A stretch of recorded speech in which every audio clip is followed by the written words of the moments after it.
Hello friends, हमारी ये जो साइकोलॉजी ऑफ मनी इस बुक की सीरीज़ चल रही है उसमें हमने पहला लेसन कंप्लीट कर लिया है और आज हम उसके सेकंड लेसन के बारे में जानने वाले लक एंड रिस्क। तो चलिए स्टार्ट करते हैं। ये लक एंड रिस्क का फैक्टर समझना आपके फाइनेंशियल जर्नी को बहुत बड़ा इम्पैक्ट दे सकता है। तो इस लेसन को अच्छे से सुनिए और इस वीडियो को एंड तक देखते रहिए। तो चलिए शुरू करते। आप यह भी कैसे कह सकते हैं कि लक एंड रिस्क एक दूसरे के भाई बहन है, मतलब सिबलिंग्स है। क्योंकि लाइफ में आपका कोई भी आउटकम आए, किसी भी वर्क का, फाइनेंस का हो या किसी भी प्रोफेशन का हो, उसमें लक और रिस्क का फैक्टर होता ही है। चलिए इसका एक रियल लाइफ एग्जांपल देखते हैं बिल गेट्स और उनके एक दोस्त कीन्ट एवंस से। बिल गेट्स जिस वक्त हाई स्कूल में भर्ती हुए थे उस वक्त दुनिया में 303 303 मिलियन हाई स्कूल्स थे पूरे वर्ल्ड में। उसमें से 18 मिलियन वाशिंगटन में थे और उसमें से 2,70,000 मतलब सी सेट, मतलब सी के साइड में थे और उसमें से सिर्फ 300 लेक साइड में थे जिसमें कंप्यूटर था।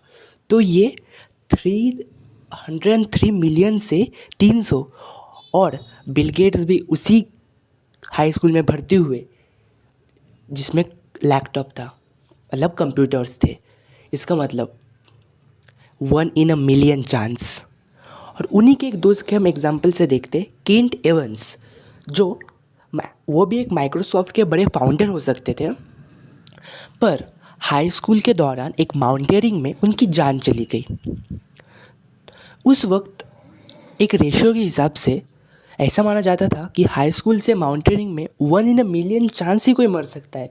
तो आपने देखा बिल गेट्स ने 1 in a million chance risk एक लक एक्सपीरियंस किया और उनके दोस्त केंट इवंस ने 1 in a million chance risk experience किया। तो अगर आपको फाइनेंशियल जर्नी में सक्सेस पाना है तो आपको लक और रिस्क का मैनेजमेंट करना आना चाहिए।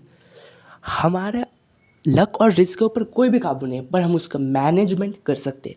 उसके एक एग्जांपल से मैं आपको समझाता हूँ। एलेक्स जो एक कंपनी में इंटर्नशिप्स कर रहा था, उसको एक मल्टीनेशनल कंपनी से जॉब आया। शायद से उसका लक हो सकता है, पर उसने इस लक को मैनेज किया और अपना रिस्क प्लान बनाया। उसने रिस्क प्लान ये बनाया कि वो हर महीने अपने लिए एक इमरजेंसी फंड बनाने लगा, ताकि वो अगर कंपनी उसे निकाल भी दे तो उसे कोई फ़र्क ना पड़े। तो अगर वो कंपनी उसे निकाल भी देती तो फ़र्क ही क्या पड़ जाता। तो इसी प्रकार अगर आप अपने लाइफ में लक और रिस्क का मैनेज करेंगे तो आप अपने फाइनेंशियल जर्नी में बहुत दूर तक जा सकते हैं। तो आज का आपका एक्शन प्लान होगा ये कि आप एक नोटबुक और पेन लीजिए और अपने सारे वो एक्सपीरियंस लिखिए मनी के साथ जिसमें लक और रिस्क का रोल रहा है। यह आपको एक अवेयरनेस देगा कि लक और रिस्क कैसे काम करता है।